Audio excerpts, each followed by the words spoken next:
Hello, welcome back to Sharks Happen. My name is Hal. I'm your host. Going over shark attacks from the 1900s to present, mostly large sharks. And we're going to get started right away. We're going to head over to Magen's Bay, which is in St. Thomas, U.S. Virgin Islands. The date is April 20th, 1963. John Gibson, he's a Navy man in the Virgin Islands doing some training. And he's 25 years old. He decides he's going to swim across the bay. He's got a friend of his. She's sitting there watching him swim across the bay. And as he's getting closer to the other side, it says 175 feet from shore, but I think it's 15 yards from the other shore, the other side of the bay. And she's on this side of the bay watching him swimming. And she said she thought she heard a scream. She looked over at him and didn't see anything out of the ordinary, other than he switched from a crawl stroke to a side stroke. So she's watching him come back to this side of the water, and as he gets about 25 yards out, she can see blood in the water. So she can see there's red there. And it appeared that he didn't have a hand. So hand is missing and he's swimming back over. So she yells for help. They get him into shore. People got out to get him, and the shark circled him the whole time they were bringing him in.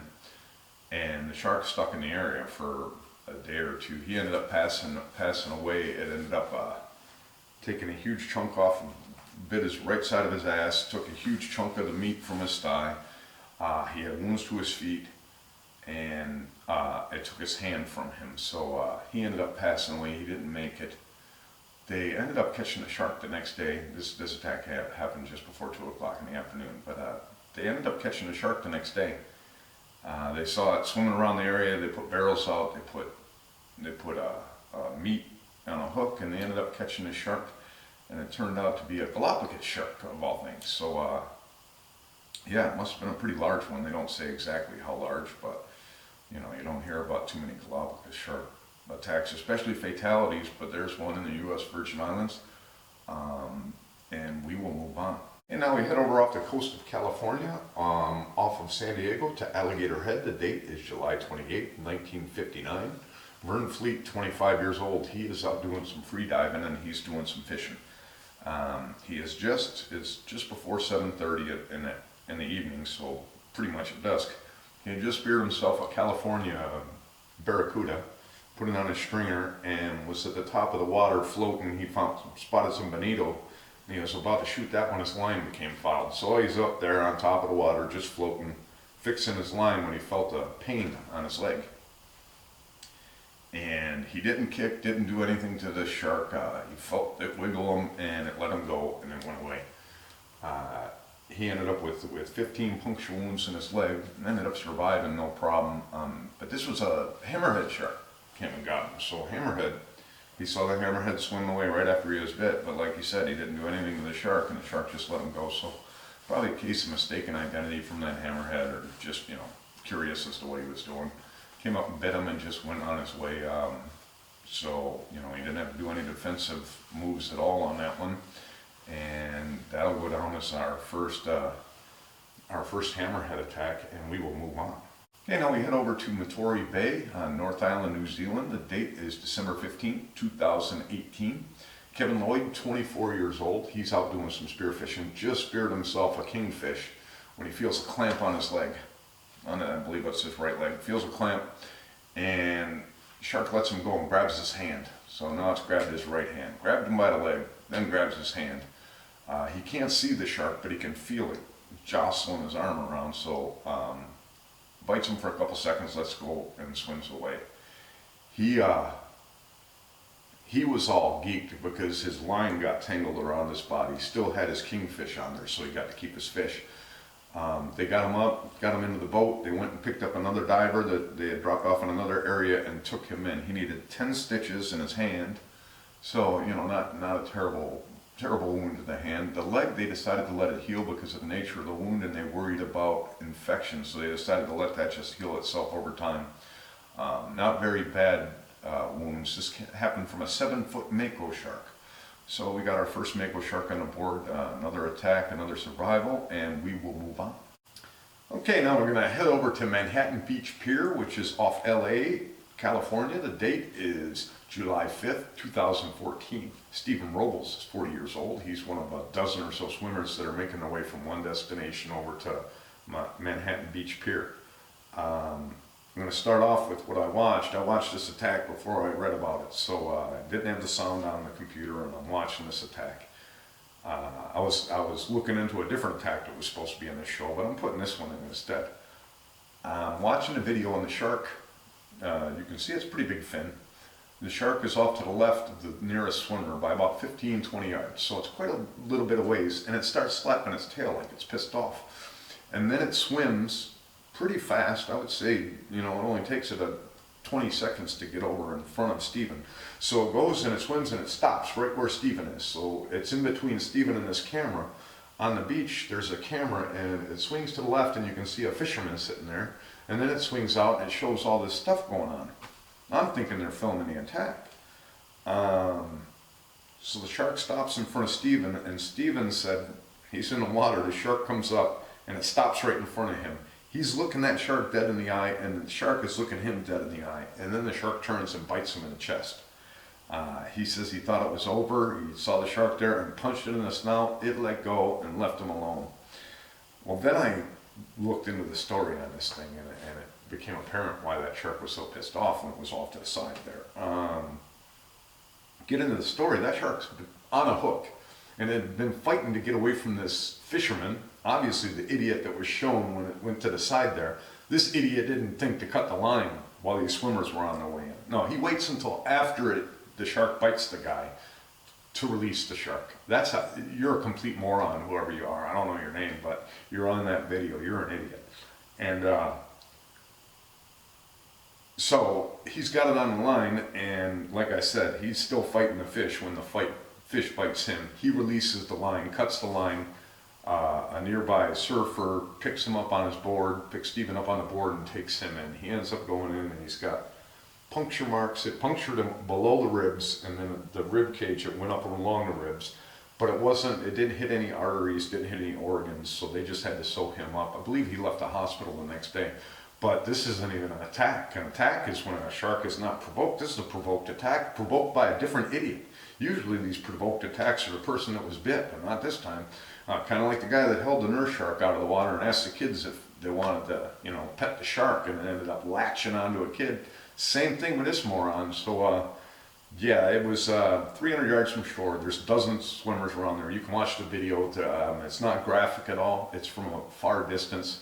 And all you can see is where the shark was, where it goes. Then it stops right in front of Stephen, and then you see a little bit of commotion, and it's done. These attacks are so quick. When you see them live, they're seconds. It's like minutes to the people that are involved, but they're just seconds usually. So it's a crazy attack. There's a video of it. You can go ahead and look up Stephen Robles attack, and the video will pop up. And like I say, there's nothing you're really going to see in there other than where the fish is, and it's very far away.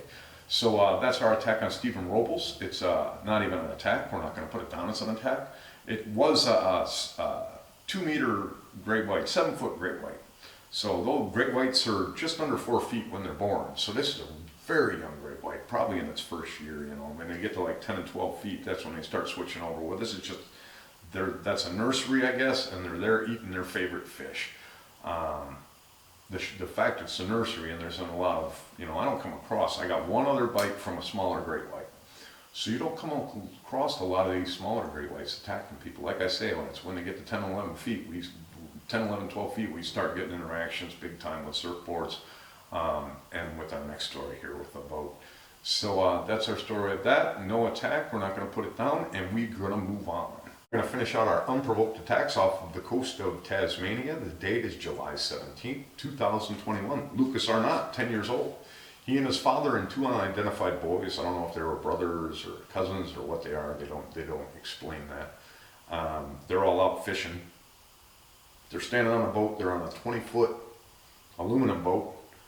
They're 5 kilometers, so 3 miles from shore.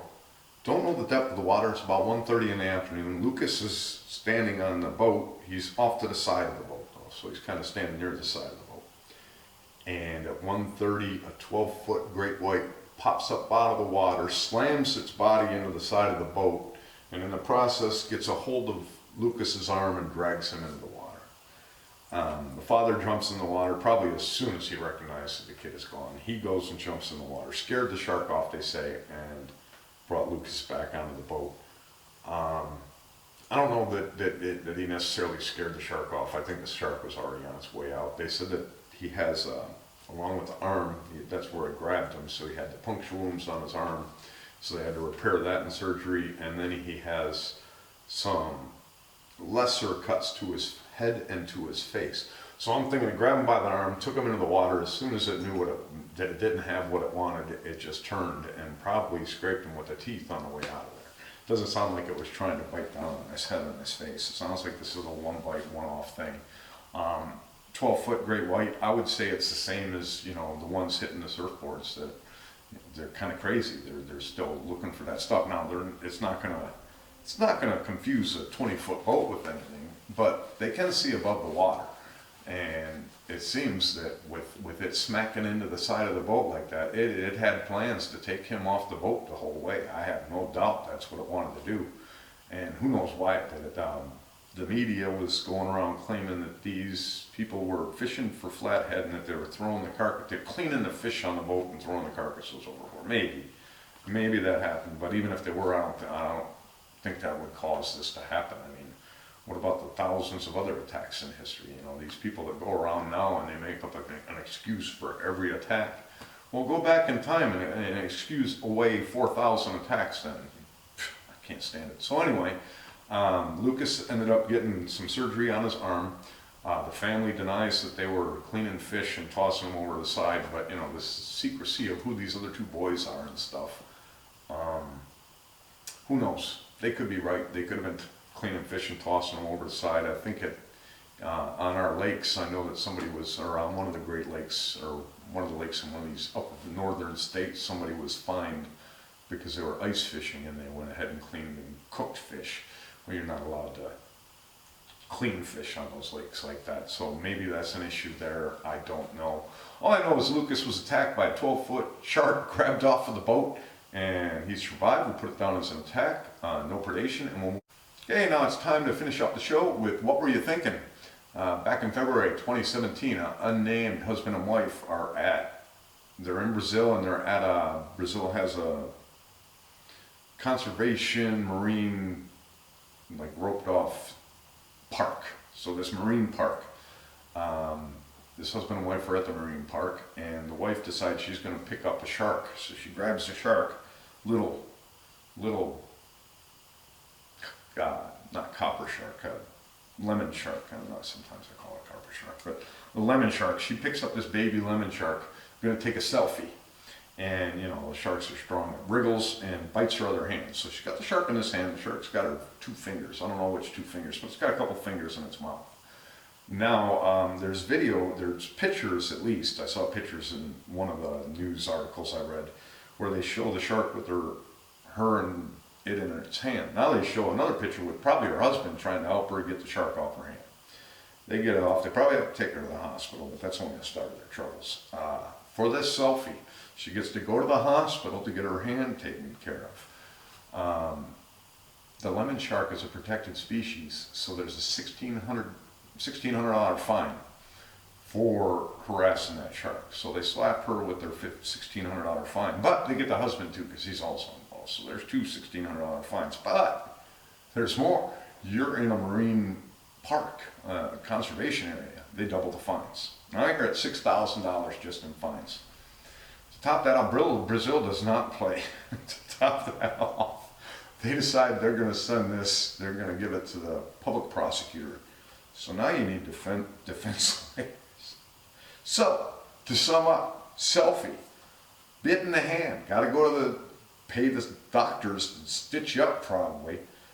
Then you're charged, you're fined, and then it's doubled, so there's $6,000 between the two of you, and then you got to get a defense attorney because they're turning it over to the public prosecutor for you harassing an endangered species or a protected species shark, either way. Not a good position you want to be in. I'm assuming they were on vacation, and can you imagine that? $10,000 worth of extras because you wanted a picture with that shark. I'd pass on the pictures of the sharks if you're going on vacation and just enjoy your vacation, let the sharks enjoy their water, and everybody's better for it. That's the show for today. Hope you enjoyed it. If you did, click like. I hope I see you in a few days with another show full of techs. And remember, if you go in that water, you are much more afraid of those sharks than they are of you.